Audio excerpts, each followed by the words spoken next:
Now, for the first time, you can own your very own Rings of Power. From the Celeborn Smiths, we'll be sending you one per season. Molded to appear forged in the fires of Mount Doom. Made from the finest cubic zirconium, plastic, and metal that isn't measurably radioactive and won't turn your fingers green. Probably. Much. These can now be yours for 5 easy payments of $39.99.99 Elvish runes. Act now, supplies are limited, because once the Dark Lord Sauron takes over, they'll all be gone, and you'll be his slaves.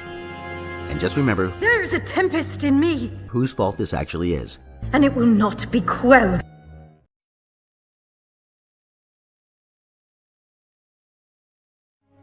From Lucasfilm, the studio that killed Han Solo, emasculated and then killed Luke Skywalker, and killed Princess Leia off camera, comes the epic fantasy.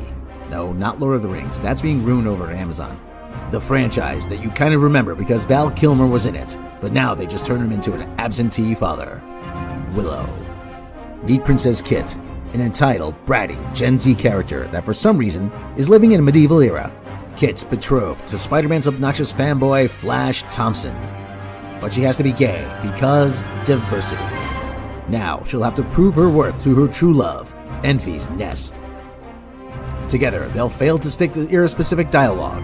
Well, you're gonna have to suck it up because I'm not gonna be able to survive this thing without you. It's like the one way you're totally consistent. Whoa, wait. And set off with a crew of extras to find the title character, who only appears in the last 5 minutes of the first episode. Wow, this is really bad. I thought Obi-Wan was terrible. This outdoes it by a country mile.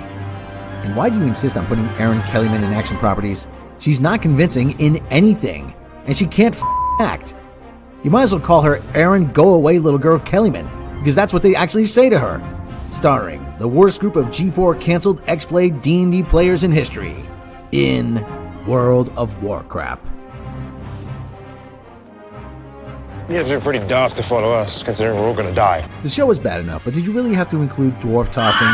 Seriously.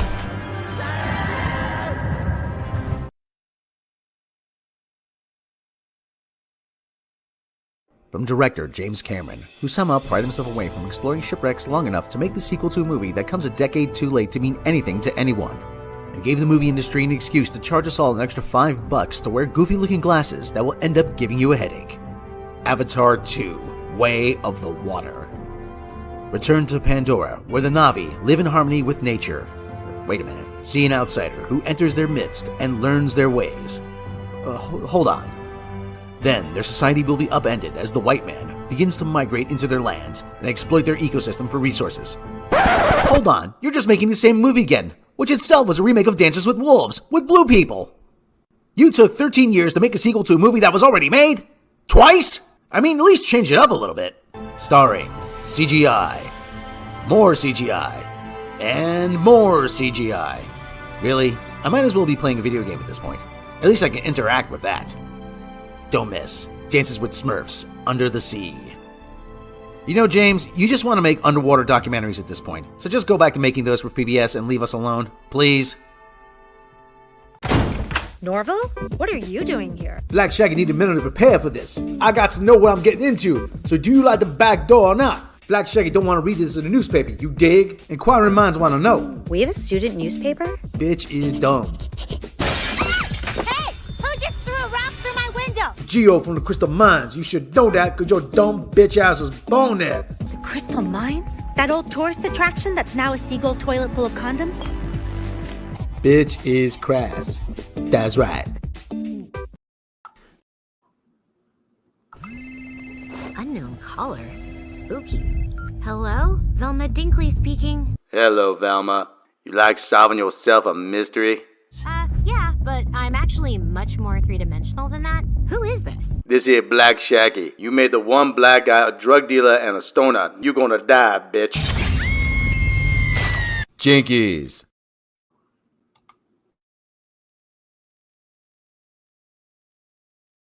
From Lucasfilm, the company that has done more to destroy everything you love since your ex-wife got all your stuff in the divorce, comes the series that literally has no stakes because you know the main character has to live long enough just to die at the end of Rogue One. Andor. Meet Cassian Andor, the title character, a space immigrant who grew up on a Lord of the Flies mining planet. who now lives in a junkyard like Fat Albert and the Cosby Kids, with a bootleg version of Wally who gets peed on by a space dog, pig thing. I'm not sure what this animal's supposed to be. And is now on the run after killing 2 guys. Watch as Cassian Andor is hunted by discount Kyle MacLachlan, who's the only American on this show, and for some reason he's been cast as the bad guy. Nice way to be subtle with your subtext there. Now, Cassian Andor must elude security forces by walking, strolling, sauntering, strutting, ambulating. Yeah, I'm running out of synonyms for walking here. Can we get to something interesting, please? Then, after 2.5 episodes, there's finally some action, with a generic shootout in a garage, where pulleys take out more bad guys than the actual weapons do. You know, this show is about a guy who crosses the border illegally, murders 2 people, and is now running from the Federales. Are you sure the Latino community wants to take ownership of this one? Diego Luna stars in the series that is ultimately completely pointless in Dead Man Walking. How is this Star Wars' prestige show? It's quite literally about nothing. At least Seinfeld was about a bunch of neurotic a-holes who were undateable in New York. That was at least something. This guy's just walking around for an hour and a half.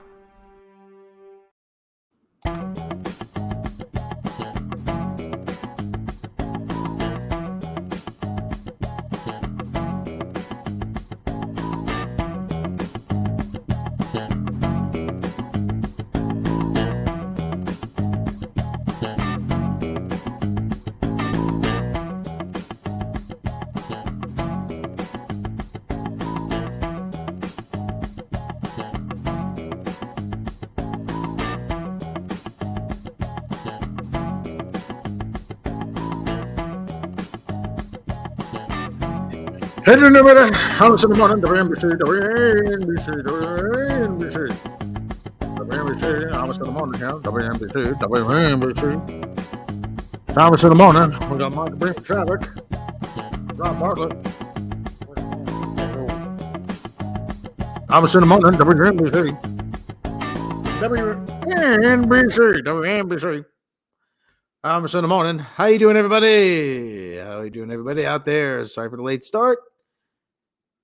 Got tied up in editing something. Hope everybody's doing good out there. Hope everybody's liking the Hitman streams that I do. Sorry I didn't do one last night. Everybody is doing all right. Let's see who we got. We got Andrew Helm in the chat. We got Andrew Helm. We got Samuel Links in the chat. We got Arasaka, Domino's Nabiscos. We got Andrew Helm a couple more times. Boy, Samuel Links, how you doing? Oh, before we start, I got to say, if people have been tuning in, are you liking the Hitman streams? If you are, do you like the Hitman streams? Because I like doing those. People that, everybody's been saying they like them, but, it's always good to get feedback. I'm going to have to redo the last level I did because there was a glitch and I could not finish it. The guy was compromised and he wouldn't sit in the chair and somehow it wouldn't finish. And I've been working on that for like an hour and a half. So, so I'll probably do that level over again. But I posed the question to the chat and I asked, would you like to see me stream Mad Max which was a PS4 game? It's a game I'd never played. I kind of been meaning to play it. And so I posed the question to chat, would you like to see me stream the game Mad Max? The two Australians in the chat last night, Morbid Fury, and God, who was the other one? I can't remember off the top of my head. Well, there was the two Australians in the chat said, "Dad, do it." So I went on CD Keys. I bought Mad Max price of $3.69 American, and I will be streaming Mad Max at some point. hence it is in my Steam library. So I will be streaming that because you asked for it.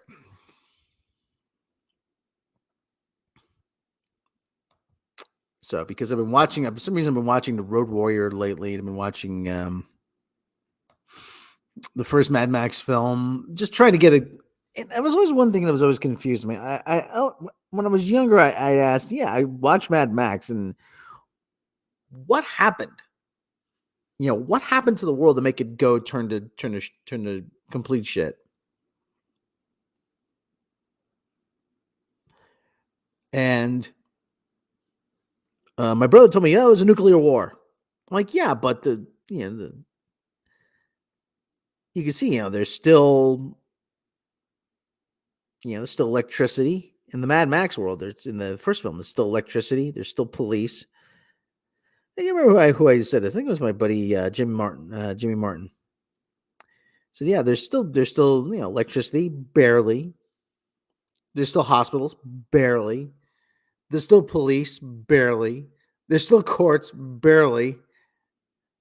There is still some semblance of society, but you can see it's kind of falling apart.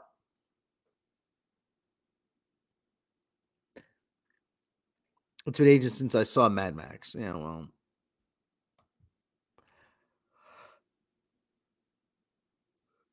I mean, you do, like I said, you do get the feeling that there is still something left of the present day world and society, but it's deteriorating. Like I said, people still live in cities. People still live, they still get up in the morning, they go to work. There's still cops. There's,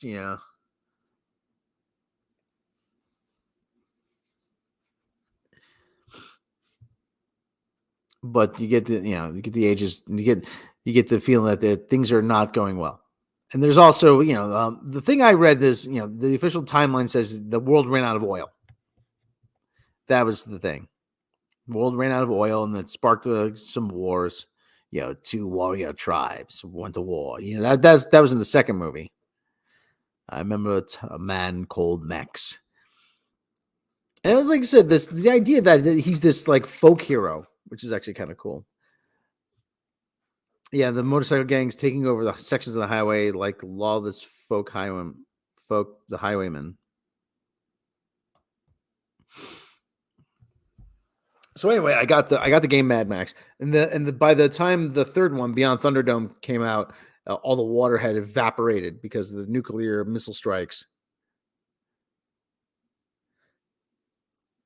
which is physically impossible. At some point, the water, the story, the official story was all the water, because of the heat from the nuclear exchanges, the water evaporated, turned to vapor and escaped out into space, which is, I've read, is physically impossible because at some point it would get too heavy and would just fall back to the earth as rain. So, but it's a movie. Suspend your disbelief and you go with it. But that was one thing I've always wondered. So, there's no because in the Beyond Thunderdome, there's no vegetation. There's nothing. There's no there's no vegetation. There's no lakes. There's just nothing left. So anyway, so that's my take on it. So like I said, I'm going to be playing that at some point, probably maybe between Hitman 2 and Hitman 3, just to take a break. But I will be playing that at some point for you good people there because you asked for it. And I like to give people what they want. So speaking of giving people what they want, but gravity's lighter farther from the Earth. Well, but still, I mean, well, like I said, I'm not a scientist. But from what I've read, the scientific principle, like I said, hold on. Why is there no water in Mad Max? Climate change, resource scare. But it appears the Apocalypse, Mad Max, series a combination of climate change. What happened to the water? Where did the water go? So Mad Max takes place has been ravaged by nuclear greenhouse gas. It makes sense that fresh water is scarce. Okay, where did the water go? What happened to the oceans? I mean, is it possible? What happened to the oceans? In the world of Mad Max, water is precious. This is a screen rant. Water is precious commodity, scarce resource. But the question is just what happened to all of it? Created by George Miller and Byron Kennedy back in 1979. The Mad Max movie franchise has grown in popularity and content over the last 40 years, now spanning 3 sequels, a video game tie-in, and a short-lived comic book series. Each installment in the universe follows the adventures of a titular character as he wanders a barren Australian wasteland, searching for both survival and redemption all at once. All the release of successful after release of 2015, fans waited bated breath to see what would come next. It turns out they didn't have to wait very long. Tom Hardy himself has confirmed he was signing up for at least 3 more Mad Max sequels, and we haven't gotten one yet. On top of this, George Miller has been hard at work crafting a prequel film that follows a young imperator, this time with Furiosa played by Anya Taylor-Joy and not Charlize Theron. Throughout the series, Miller has remained purposely coy about the timeline and history of Mad Max Wasteland, giving the franchise an air of mystery. One of the most abounding questions surrounding the post-apocalypse Australia is the scarcity of water in the future, and just where have all the oceans gone? First Mad Max movie stands out from the rest because it isn't quite post-apocalyptic film just yet. Instead of taking place in the barren wasteland, introducing the Road Warrior, it takes place in a society that is on the verge of collapse, but not quite there. Towns and cities, even police departments, still exist, with normal people trying to stay alive while violent motor gangs terrorize the roadways. In this film, before their deaths, Max Rockatansky takes his family out to the beach to relax and get away from the anxiety of the world at large. This proves that prior to the events of Road Warrior, bodies of water such as oceans and beaches still existed. However, shortly before the events of the Road Warrior, it's heavily implied that the governments of the world devolved into nuclear warfare, and due to a lack of fuel and resources left to go around. The after effects of nuclear warfare obviously had grave consequences on the world, and one of these effects could have been the evaporation of the world's oceans, even though the real world science has shown it would take an immeasurable amount of nuclear weapons to affect the world's ocean levels. There's a strong possibility that this might be something experienced only by regions in Australia due to the climate being very desert-like anyway. George Miller hasn't yet revealed the reason behind the disappearance of water in the wasteland, but with the context provided by the Mad Max series, nuclear warfare is probably the safest bet. Okay. Well, like I said, it's the science said the science behind it has said that it would take a lot to do that. So, like I said, it's a movie. It's a movie. You suspend your disbelief. You go with it.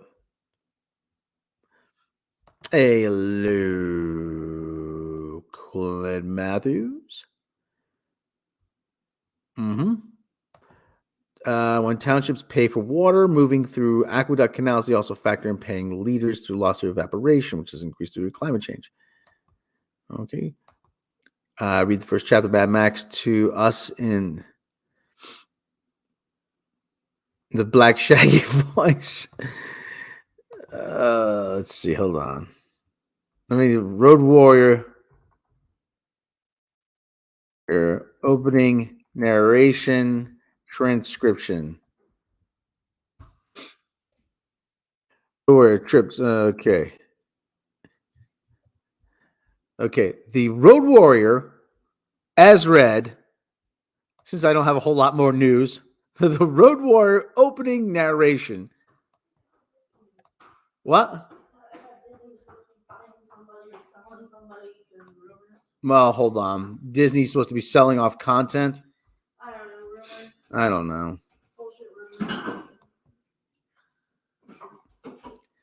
So has everybody been following the Tim Pool drama?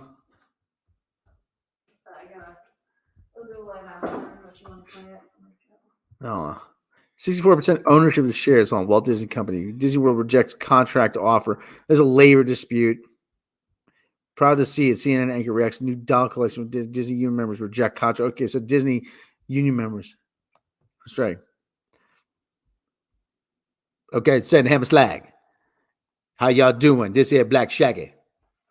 I'm going to read to you from the transcription of the Road Warriors as read by Black Shaggy. That's right. My life fed, the vision dim. All that remain are memories. I remember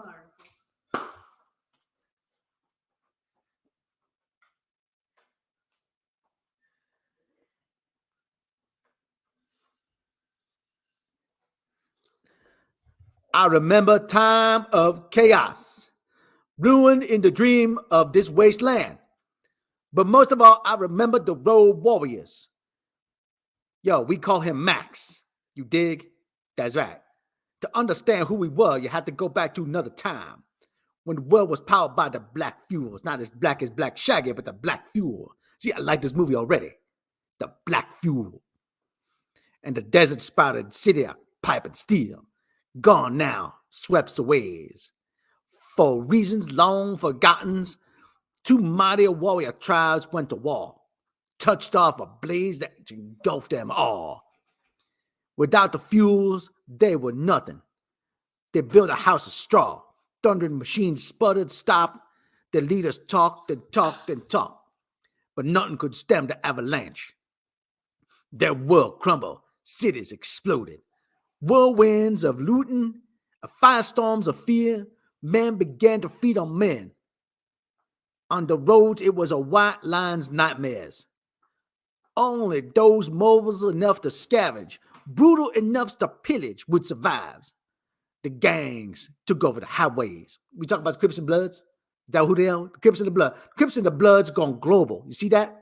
That's right. That's right. Ready to wage war over a tank of juice, like gin and juice. And the maelstrom of decay, ordinary men were battered and smashed. A man like a Max's, the warrior Max's. In the roar of an engines, he lost everything and became a shell of a man. Burnt out, desolate man. Man haunted by demons of past. Man who wandered into wasteland. And it was here in this blighted place that he learned to live again. That's right. That's been another reading by Black Shaggy.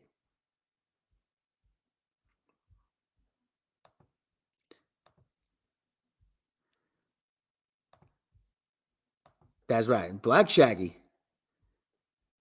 The opening narration of The Road Warrior as presented by Black Shaggy.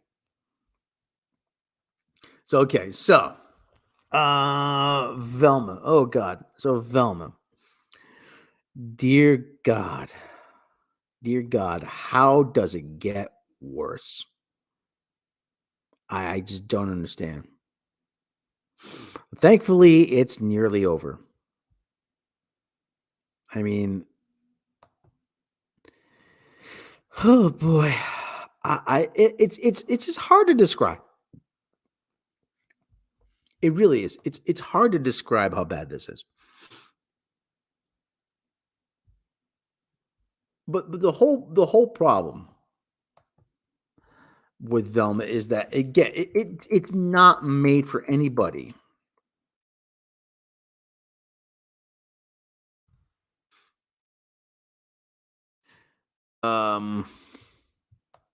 So it picks up. It picks up where the last episode left off. And let me bring it up on the screen. Now, yeah, we do also have a story that there's a rumor going around that Disney might be selling off some content properties, which I highly doubt. And we'll get to that in a minute. So here it is. She's looking at the murder board.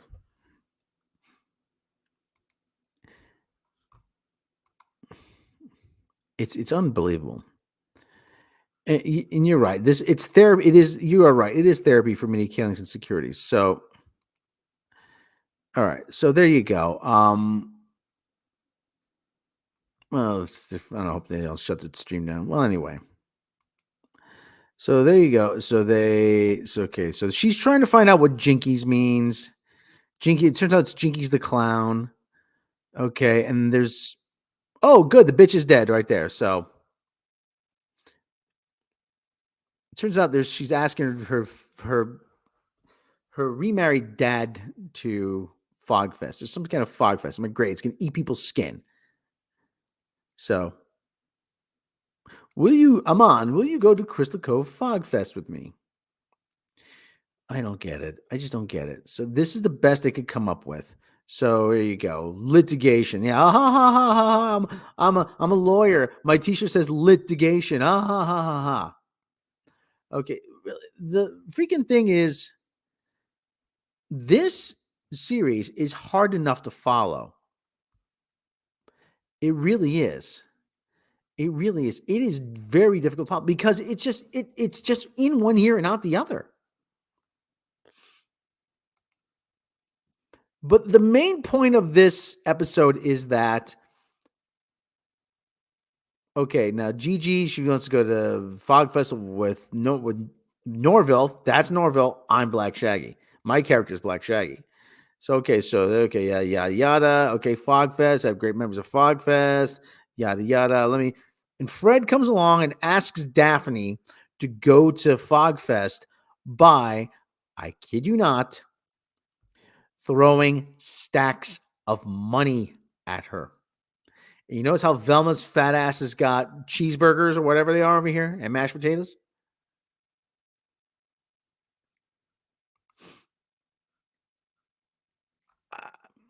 Are they making it bad on purpose? I can't tell. Because you'd have to try to make this bad. Yeah, this is the only way you'd have to try to make this bad. Velma, what happens when you're not told no? You're told do whatever you want. Even if it's hot garbage, it appeals to no one. The show is just how bad. Yeah.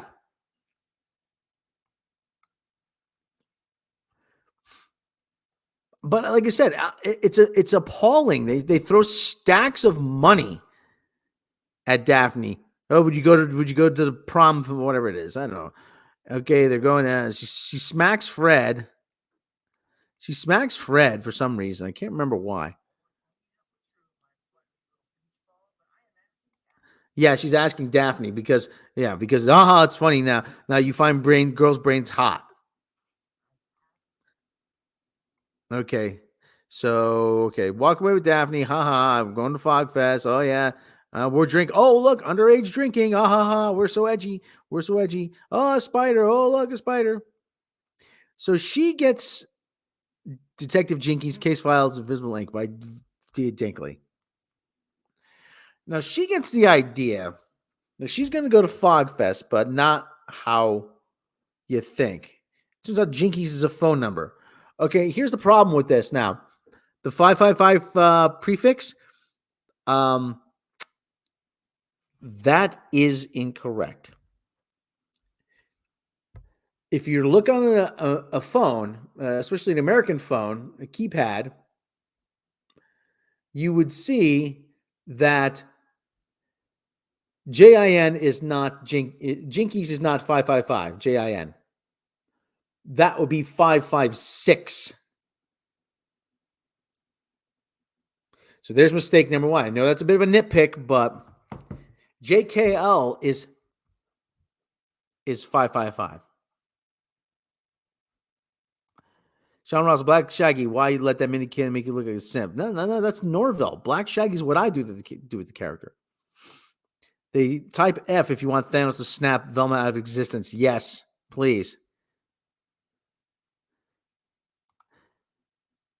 Anyway, so she is in search of what happened here. She's going to go to Fog Fest, and she does it by dressing as a man named Manny. And the whole episode is about how men have it easier than women. I kid you not. The whole focus of the episode is men have it easier than women. Yes, it is. It's supposed to be Don Knotts. That is supposed to be Don Knotts. Because, of course, all Zoomers know who Don Knotts is. So she does the thing where she does ball check. That's not a thing.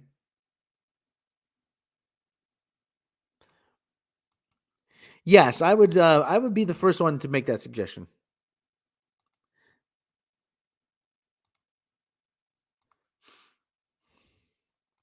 It's unbelievable. Okay, so look, I'm Mindy Kaling. Oh yeah, look, and Norv there's okay. There we go. Pronky Thread's still throwing money around. The killer's still on the loose, and she thinks this scene is especially terrible because she says, "As a woman, my worst qualities are my best qualities as a man." Are you serious?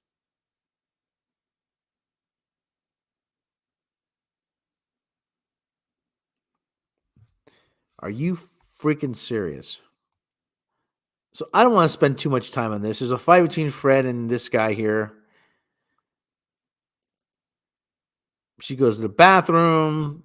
Daphne figures out she likes him. Daphne's obviously drunk and disheveled. She likes Velma dressed up as a man. Oh, let's dance. I'm a bad dancer because, of course, she pees standing up. You make a peeing standing up joke.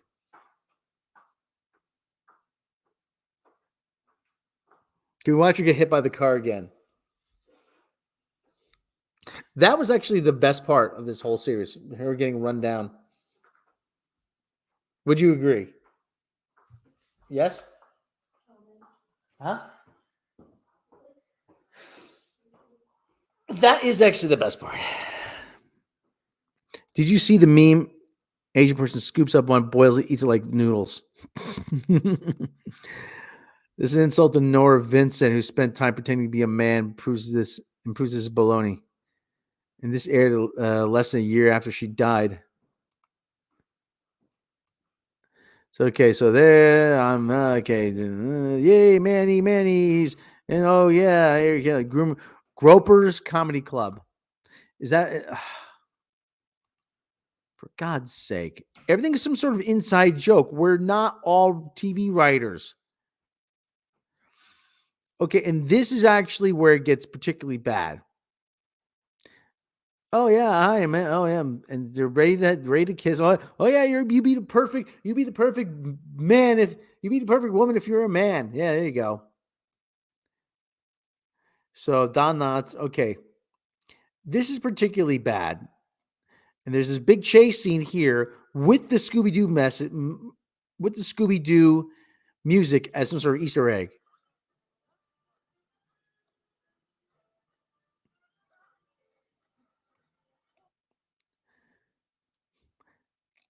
I keep saying that, listen, I'm under no illusions of what Scooby-Doo is. It was a cute cartoon in the late 60s to be aired on Saturday morning when you had to have a certain amount of children's and / educational programming on.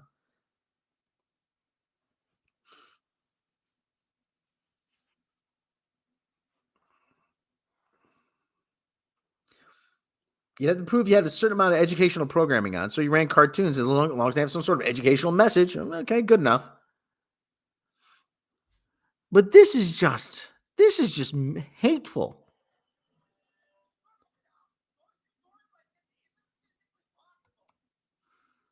Yeah, we know it's not physically impossible, but we don't care. We don't care. That's to me just saying, hi, you're dumb for watching this. You were dumb for watching this and thinking this was funny. There's Gigi. Yeah, Gigi. Okay. Okay, so it ends.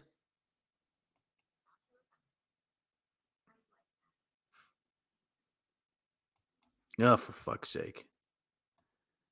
So there's a thing here. Oh, look, he looks like the traditional Fred. Ha ha ha. That's so funny.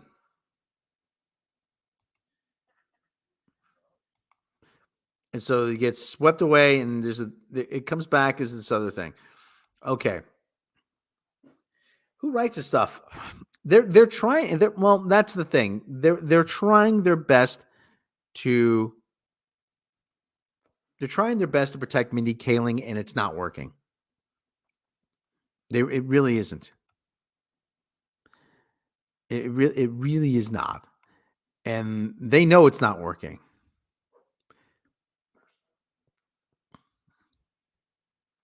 They absolutely. They know it. They really know it's not working.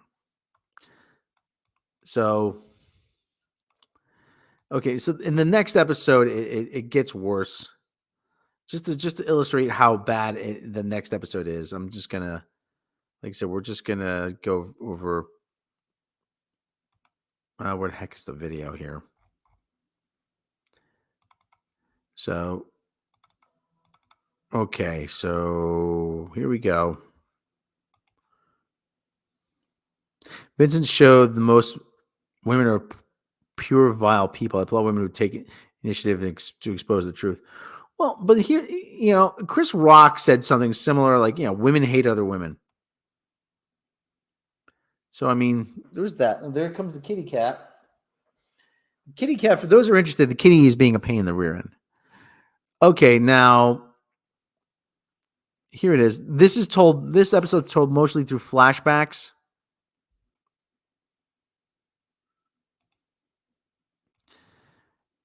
So Fred is trapped in this room in a mine with the girls who've been killed, their brains. So this is all a riff on the brain that wouldn't die.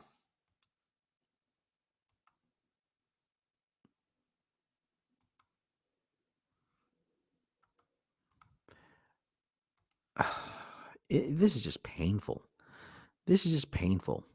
Okay, now there's the two lesbo moms. Okay, they have the moment here. Oh, Lola. And Fred is now turned on because he read The Feminine Mystique, said the woman's brain is the most attractive part of her body. And now they're going off to the cabin because she has an Elmer Fudd hunting hat on. Ha ha ha, very funny. So it looks like she's getting turned on by another chick. Not true. They're going to shoot a calendar together. I wish I had a high school that shot a hot girl calendar. So they go off to Crystal Mountain.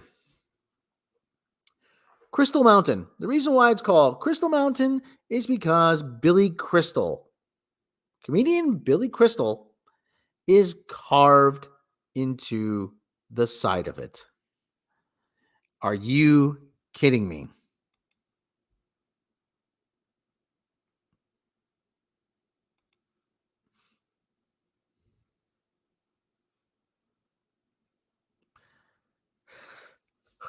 Billy Crystal, because we're making Billy Crystal references in 2023. Dear God.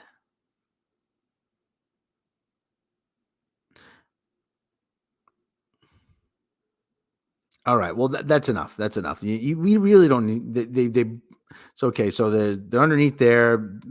Fred has sex the brain in the jar. Okay. They find the brains, and all of a sudden she gets rescued by her. Just so happens to get rescued by her missing mother. Okay, and then the way out. And what does she have? She drives the unpainted Mystery Machine,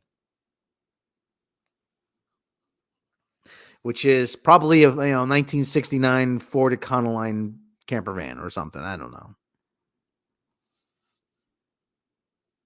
This leads me to believe this. All this just leads me to believe to say that, hey, do whatever you want. Just make sure it has at least something to do with Scooby-Doo.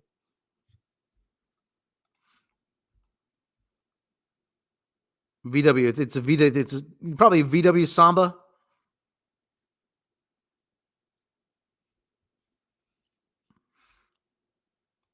What kind of van? Let me see. What kind of van was the the mystery comes right up. Well, it says it was 1966 Ford Econoline, painted like the Econo. Okay, hold on, let me see. Oh no, that was somebody who had a replica made of it. What kind of van is Mystery Machine in the Scooby-Doo movie? 1978, based on 1978 Volkswagen. Okay, the movie Mystery Machine.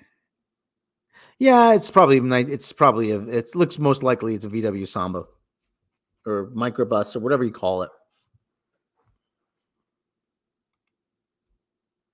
There's a couple different variants of it that people have made. Somebody made a variant out of a Fiat 900T Amigo, Volkswagen Transporter, the 78 VW LT 40.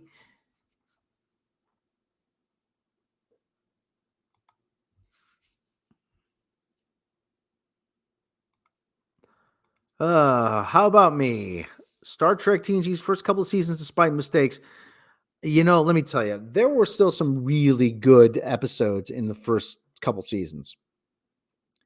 Not all of them were great, but yeah, there were still some really good ones. The Borg, exactly. The Borg would think that they're not even worth assimilating.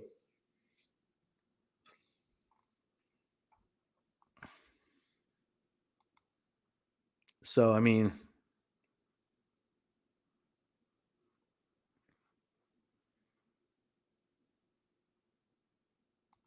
yeah, that's true.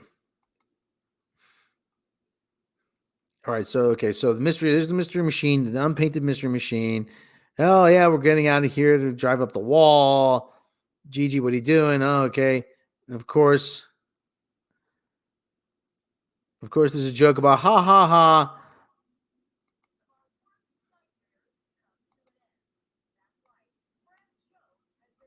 Fred Jones has been.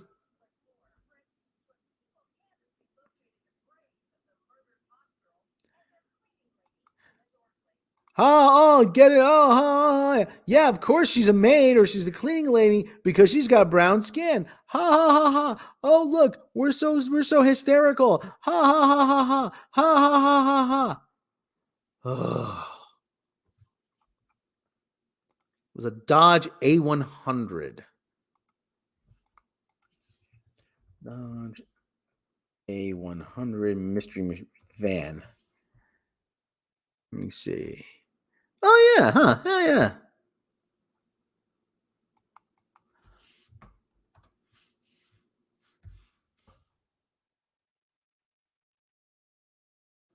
Yeah, that works. Yeah. Obviously, they had the rack put on the top of it. But my big thing is, listen. My big thing is that hey,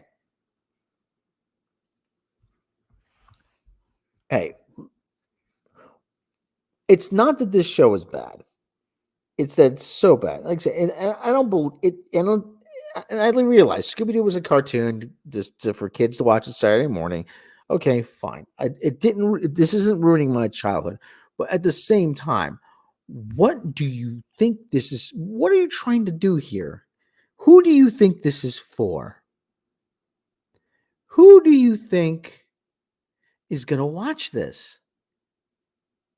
Why did you do it this way? Nobody said to you, wait, stop, hold on. What the hell are you doing? You're right. And obviously, listen, that actually brings up a good point there, Jessica. You bring up a good point. Kids deserve better than this.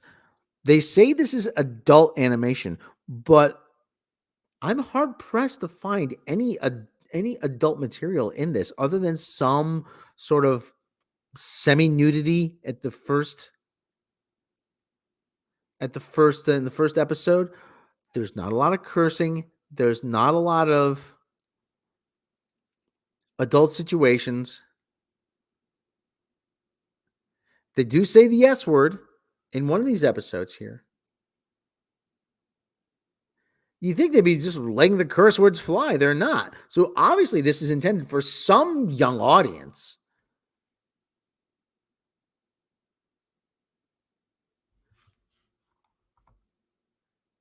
Not only is not only is it bad, it's mean spirited. If it's just bad, but well meaning, I could accept that.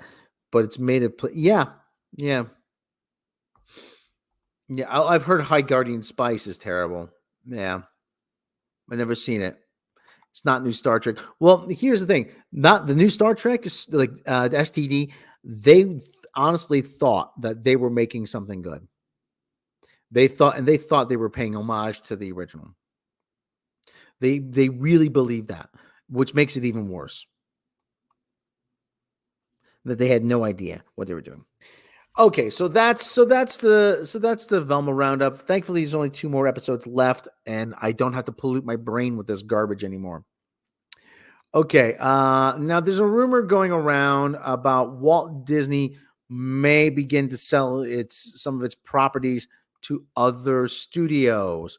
Let's bring that up. This comes to us from comicbook.com, which is owned by CBS, the official propaganda arm of CBS Studios, CBS News, CBS Viacom, whatever it is.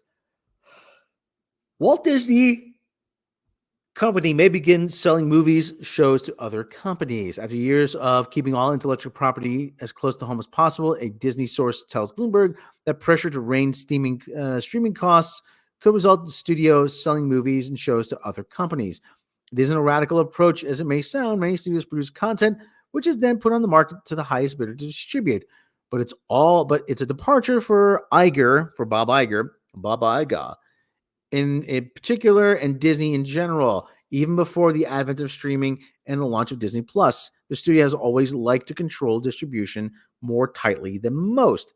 When Bob Iger retired in 2020, he handed control of the company over to former Disney Parks chief Bob Chapek, who made some radical changes during his short time as CEO. Iger remained on board and wasn't shy when it came to decisions he did not like. So when the company turned its stock market performance in decades, turned in its stock, what? It was clear change was on its way. In its worst stock market performance, Disney streaming division reportedly posted $1.5 billion loss in the third quarter last year. Well, that's an investment, which pushed the new board to remove Chapek to bring Iger out of retirement in hopes that righting the ship. He has been quick to make changes, many of which are just undoing decisions Chapek made. But some argue he's not making dramatic enough changes. Activist investor Nelson Peltz, I've read that name before, has been trying to get himself a seat on the board where he would have more power to force changes. Most streaming services have been operating at a loss basically since the dawn of the streaming era. Typically, executives and investors have tolerated it because streaming is seen as the future of film. Pardon me, son of a bitch. I'm crashing. I need more caffeine. And television, and so build up the quality of streaming platforms as a long-term strategic investment. With the recent economic down, mounting pressure on studios to minimize any losses, it has led to some wild strategies in order to drive short-term profits. Disney still has some content on other streaming platforms, and always has. But at the beginning of 2019, with the launch of Disney Plus, not only did they start pushing all their biggest releases directly onto the platform, but they also decided not to release any Disney Plus originals on physical media. Boo! That means the company took on some big losses in terms of license fees they used to get from other streamers to distribute Disney projects. From home video sales, an area where Disney remains one of the biggest, most successful players. Be sure to check CBS Sports. What? This ends abruptly. This ends really, really abruptly.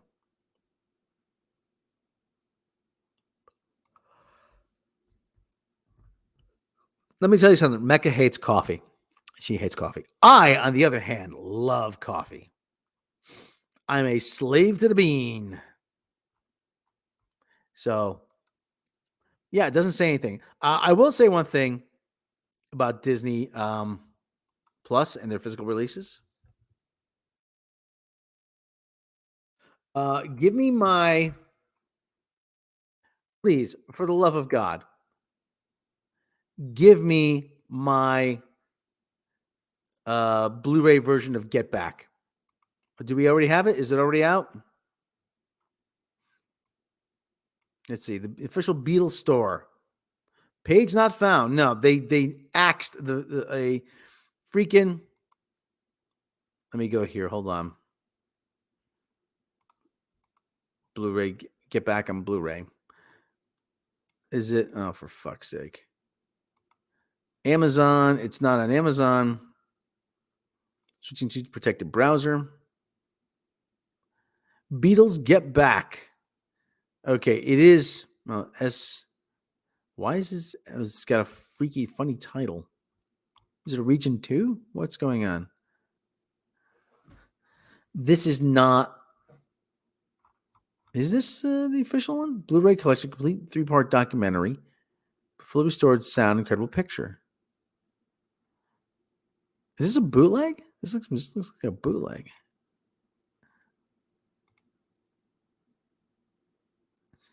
This looks like a freaking bootleg here.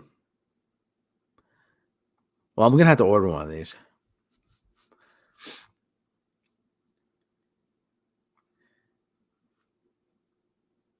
So, yeah, but I want. Yeah, they delayed that. They, USA Store the Beatles Get Back movie review, Blu-ray documentary, Beatles Blu-ray Get Back. They probably where to buy. Billboard, Beatles Get Back Blu-ray and DVD. Where to buy.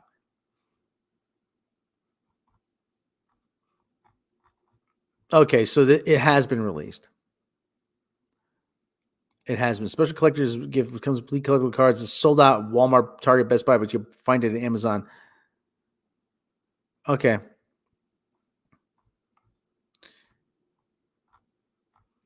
So I'm going to get me my version of Get Back soon.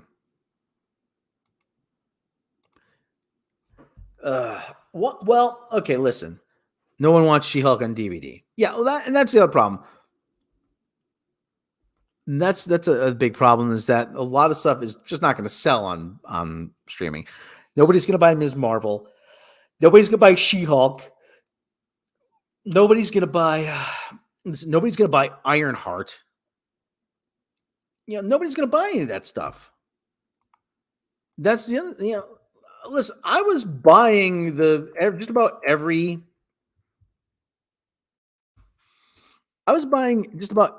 freaking Marvel movie that was released. Iron Man, Thor. Did I have Thor? I think I have Thor. Captain America, the Winter Soldier, Captain America, First Avenger, Avengers. Buying, but that all went to shit.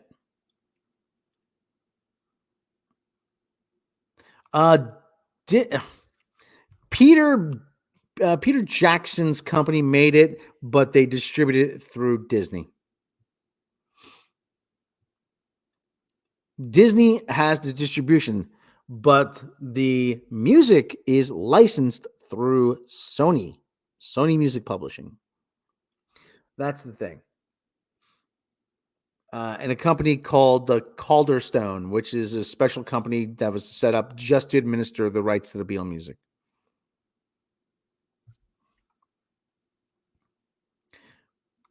Like I said, Sony has the rights, but it was distributed on Disney Plus.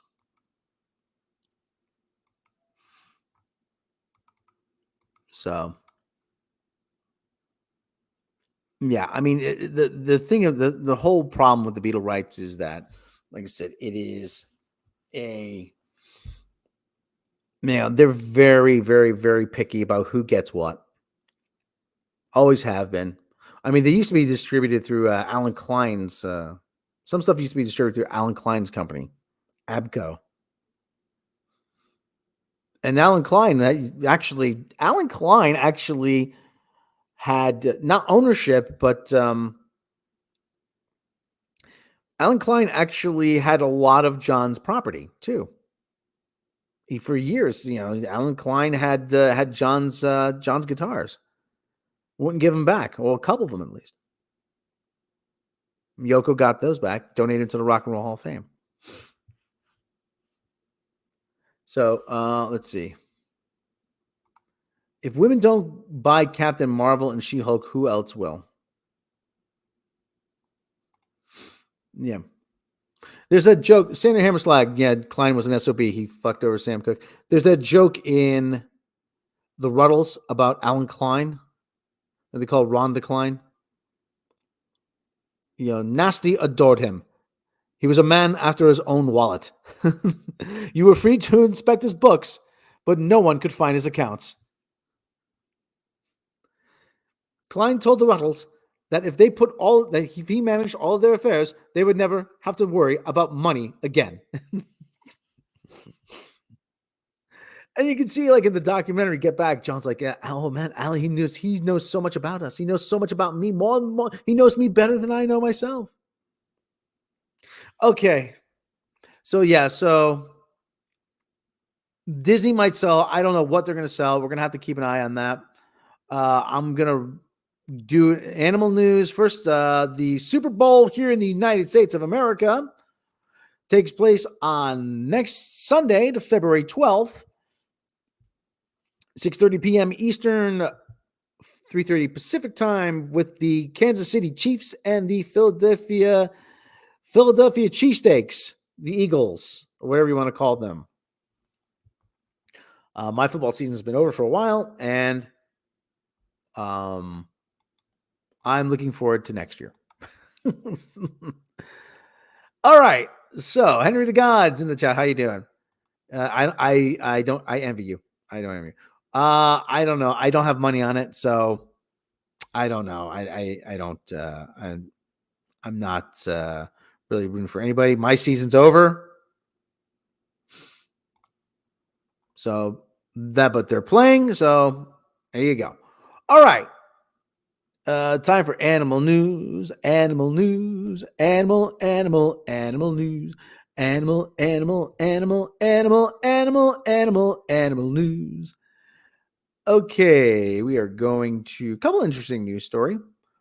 One kind of has me interested. I think this is kind of a sciencey thing, but I kind of like this story. Bring back the dodo bird. Ambitious plan draws investors and critics.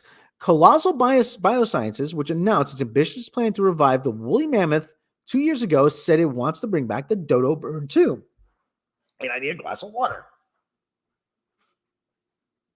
My throat's dry.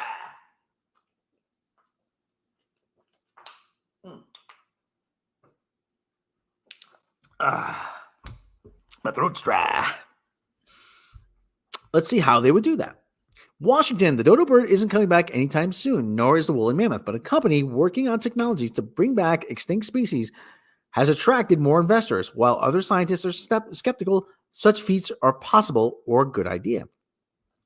Colossal Biosciences first announced its ambitious plan to revive the woolly mammoth 2 years ago, and on Tuesday said it wanted to bring back the dodo bird too.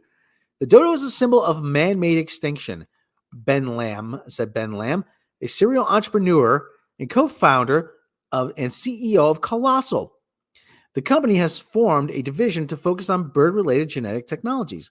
The last dodo, a flightless bird about the size of a turkey, was killed in 1681 on the Indian Ocean island of Mauritius.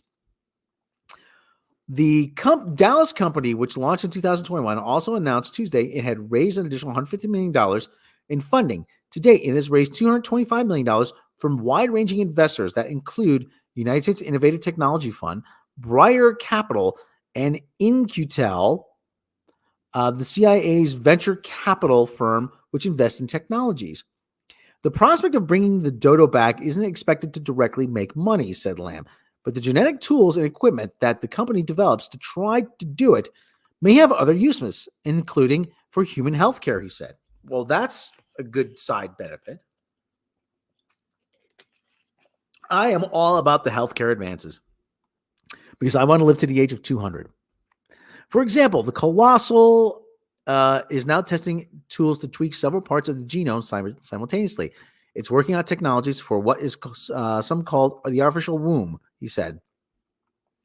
The dodo's closest living relative is the Nicobar pigeon, said Beth Shapiro, a molecular biologist on Colossal's Scientific Advisory Board, who has been studying the dodo for 2 decades. Shapiro is paid by the Howard Hughes Medical Institute, which also supports the Associated Press's Health and Science Department. Her team plans to study DNA differences between the Nicobar pigeon and the dodo to understand what are the genes that really make a dodo, she said. The team then may attempt to edit the Nicobar pigeon cells to make them resemble dodo cells. It may be possible to put the tweaked cells into developing eggs of other birds, such as pigeons or chickens, to create the offspring that may not in turn naturally produce dodo eggs, said Shapiro. The concept is still in early theoretical stages for dodos. Because animals are a product of both their genetics and their environment, which has changed dramatically since the 1600s, Shapiro said that it's not possible to recreate a 100% identical copy of something that's gone. Other scientists wonder if it's even advisable to try and question whether de-extinction diverts attention and money away from efforts to save species still on Earth. There's a real hazard in saying that if we destroy nature, we can just put it back together, because we can't, said Duke University ecologist Stuart Pym, who has no connection to Colossal. And where on earth would you put a woolly mammoth other than in a cage? That's a good question. Asked Pym, who noted that ecosystems where mammoths live disappeared long ago. On a practical level, conservation biologists familiar with captive breeding programs say it can be tricky for zoo-bred animals to ever adapt to the wild. If it helps, they can learn from other wild animals of their kind. An advantage that potential dodos and mammoths won't have, said Boris Worm. Worm? Where did I get that from? A biologist at the University of Dalhousie. How do you pronounce that?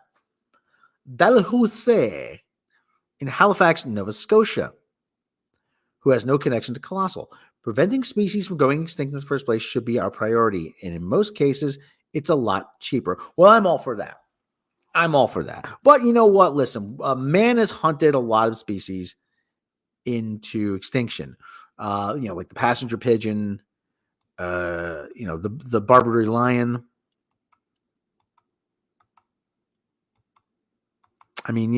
So listen, if we can do both, that's a good thing. And there's there's going to be benefits. Hey, can we see what happens? Genetic engineering. Can we isolate these genes? Is there a gene that we can isolate to prevent certain diseases? Multiple sclerosis, certain kind of gene therapies. It could be. It could have benefits. So there you go. They're trying to bring back the dodo bird. The other thing too is about the dodo is that, like I said, the Dutch ate them all. I hate to sound so flippant about that. Yeah, but the Dutch ate them. Yeah, bring back the buffalo. Yeah. The buffalo. If we can just the gray wolf, things like that are getting, the Indian elephants or African elephants, the species that reproduce too slowly just to prevent them from going extinct. So there you go. Okay, now there's also another animal story.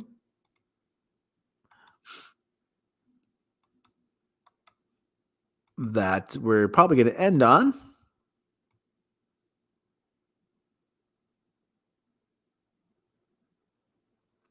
Man is keeping the crocodile alive right now. It helps nobody. Well, they're all the animals are part of the food chain, though. They're all part of the food chain. And so, if the crocodile disappears, then other animals reproduce geometrically. Colorado bear takes hundreds of selfies on wildlife camera trap. After taking a special interest in a wildlife camera setup in Boulder, the creature apparently couldn't bear to pass up a photo opportunity. Boo. There he is, got a little tongue hanging out. Curious bear has become surprise star of wildlife camera setup in Boulder, Colorado, taking hundreds of selfies in an apparent impromptu photo shoot, local officials said. The city's open space and mountain parks team set out to track animals that live in the area using motion capture cameras. But they were surprised to find that 580 images captured by one camera, around 400 were of the same bear. So there's the bear. People come to Boulder. Oh, there's Boulder. Nice town. Nice town. Look at it. There's Boulder. There it is. Okay. There's come to go hiking. And there's the bear right there. While the cameras often capture animals, including coyotes, beavers, and black bears out in the wild, officials said most creatures don't typically notice the device and just walk on by. This particular bear, however, appeared to be captivated by the camera. In this instance, a bear took a special interest in one of our wildlife cameras. It took the opportunity to capture hundreds of selfies. Philip Yates, a spokesperson for Open Space and Mountain Parks, said in a statement Thursday, "These pictures made us laugh, and we thought others would too," Yates said. The cameras are activated when they sense an animal stepping in front of them, and the images are used to map wildlife areas and to provide us with a unique opportunity to learn more about how local species use the landscape around us, while minimizing our presence in sensitive habitats. While officials may not have expected photo shoots to be among those uses, Yates said images captured by the wildlife cameras can also be used to help recommend measures to protect important natural areas. So there you go. Bear wants his 15 minutes of fame.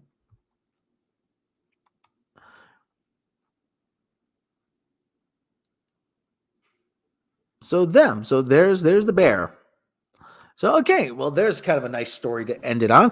Everyone, thank you for joining me as always. Like I said, this is kind of we're in about an hour 7 minutes, which is right about right. We will take this. I'll probably be streaming Hitman later tonight, and if you're around, please join for that. It's always fun. Everyone, have a good rest of your day. Mech is probably going to be streaming soon. Keep your eye out for that. Everyone, have a good rest of your day. Have a good Monday. Have a good Sunday. Have a good week. Take care of yourselves. Take care of each other. No drinking, no driving. We want to see you back here next time. I thank everybody in the chat. Substance D, how you doing? I'm sorry. Well, we can see. Let's see if we can catch you know who on camera here. There he is. Agent Orange Cat is sleeping.